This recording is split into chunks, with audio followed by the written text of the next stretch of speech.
Hi, my name is Nick. In my previous video I explained how to get a lot of cells using an acrylic pouring technique with 3 colors.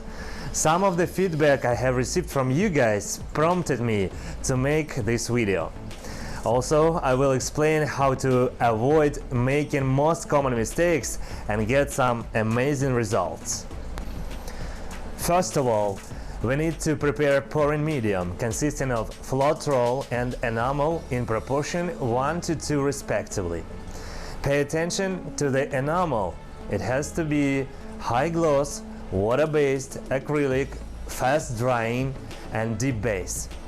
Side note, I'm not gonna recommend any particular brands because I'm not affiliated with any of them. Depending on your country of residence, you will find different brands that are appropriate. Some of you have asked me how much colorant should be added to this pouring medium.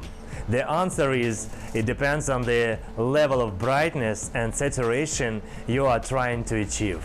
Some artists suggest preparing paint mixtures the day before, but I don't think you need to wait until the next day, as long as the paint mixtures have been mixed thoroughly, creating no bubbles, and colorants have been dissolved completely. The most important part of the process is to get the paint consistency right. Before using a lot of paint, try to use a small amount on a small canvas to test it. You can also compare your results as far as consistency with mine by watching this video. As for silicone, it's very simple, 1 drop of it per 1 ounce of mixture. Second of all, you have to decide which of the 3 colors you are using will be a dominant color. It's important because you want to make sure the dominant color goes in first into the mixing cup. That way, when you pour the paint on the canvas, the dominant color will end up on top. Third of all, we need to discuss the tilting process. It's one of the most important steps. In order to avoid paint accumulating in one corner and destroying cells in the process of moving paint from one corner to another, make sure you avoid sudden tilting. The tilt should be gradual, moving from the center toward one corner, approximately 1/3 of the distance between the center and a corner, and changing the direction of the flow to the opposite corner. Do this with all 4 corners 3 times in each direction.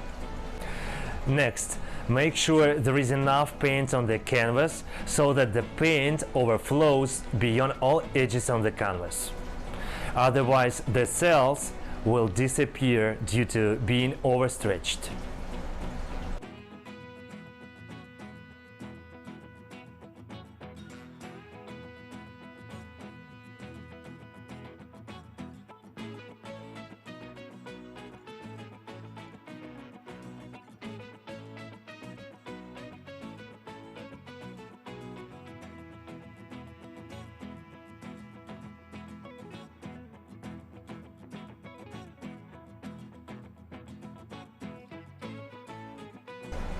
Next, in order to achieve a maximum number of cells and shades, you have to heat the canvas up with a torch. It's important to apply the flame evenly throughout the entire surface of the canvas. Make sure you take your time and do this 2-3 times as opposed to just 1 in order not to burn the paint. Make sure that during this process you don't stop in any given area of the canvas, but instead keep moving along. This will help you avoid overheating the paint. Torching causes lower layers of paint to come up to the surface. This way each cell gets multiple colors.